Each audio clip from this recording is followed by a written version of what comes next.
how do you tell an addict that, even having recognized that addiction is an illness, that although he's accepted Christ, that lifestyle is not acceptable?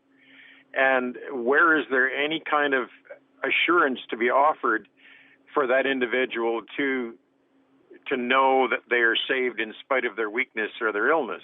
Yeah. If it was cancer, we wouldn't look at it in that light, and yet society tends to. But no, that's a perfectly legitimate point. I mean, that's a good point. I think you're absolutely right in making that point. Look, the operative word in all of this is a willingness to turn from sin with God's help.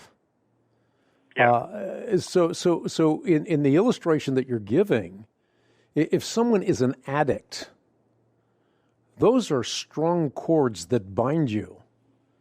Yep. And the fact that you have that addiction does not mean that you are excluded from the kingdom.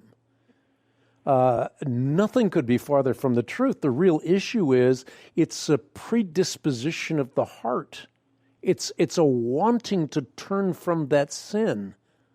It is a desire to follow Christ and to use the means that are available to you, as opposed to continue in a state of willful disobedience. I mean, there's a big distinction between willful disobedience and an addiction you might have that you're trying to deal with because you want to follow Christ. Right. So you're basically, in essence, you're saying it's that desire that differentiates the believer from the so-called believer. Yeah, I mean, absolutely. That's why I say the operative word is willing.